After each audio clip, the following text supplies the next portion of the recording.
सीधे चुनाव पर यूटीएच मंत्री चाबर सिंह खर्रा का बड़ा बयान आया है। निकाय चुनाव में मेयर और चेयरमैन के सीधे चुनाव नहीं होंगे। पहले सीधे चुनाव करवाने पर हुआ था विचार। अलग अलग विचारधाराओं के कारण कामकाज प्रभावित होने की संभावना जताई गई है। वर्तमान फॉर्मूले के तहत ही पार्षदों द्वारा मेयर और चेयरमैन का चुनाव किया जाएगा। 2009 में जनता द्वारा सीधे मेयर चुने गए थे, लेकिन बाद में यह व्यवस्था बदली गई थी। निकाय वार्डों का परिसीमन पूरा हो चुका है। ओबीसी आयोग की रिपोर्ट मिलते ही लॉटरी प्रक्रिया शुरू होगी। एक राज्य एक चुनाव की नीति के तहत आगे बढ़ेंगे। मंत्री ने भी स्वीकार किया है कि वर्तमान निकायों में मेयर और पार्षदों के बीच टकराव की घटनाएं बढ़ी हैं, इसलिए स्थिर प्रशासन के लिए पुराने फॉर्मूले को ही रखा जाएगा। एक बार हमने सीधे चुनाव कराने का निर्णय लिया था और उसमें चुनाव भी हुए थे। उसमें सबसे बड़ी दिक्कत ये आई थी कि मुखिया किसी अन्य विचारधारा का निर्वाचित हो गया और बोर्ड किसी अन्य विचारधारा का निर्वाचित हो गया और पूरे 5 साल उनमें आपस में खींचातान चलती रही।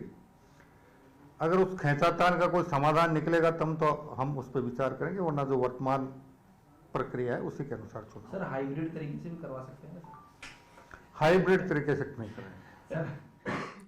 जयपुर से बड़ी खबर है। जयपुर, कोटा और जोधपुर नगर निगम में लगाए प्रशासक। संबंधित संभागीय आयुक्त को लगाया प्रशासक। स्वायत्त शासन विभाग ने जारी की अधिसूचना। बोर्ड का कार्यकाल खत्म होने की तारीख से संभालेंगे काम। संभागीय आयुक्तों के पास रहेगी शहरी सरकार की कमान। निर्वाचित बोर्ड के गठन होने तक प्रशासक के पास रहेगी कमान। स्वायत्त शासन विभाग ने जारी की अधिसूचना। 9 नवंबर को हो रहा कोटा, जोधपुर, जयपुर का कार्यकाल खत्म। राज्य सरकार ने कोटा, जोधपुर और जयपुर को किया एकीकृत।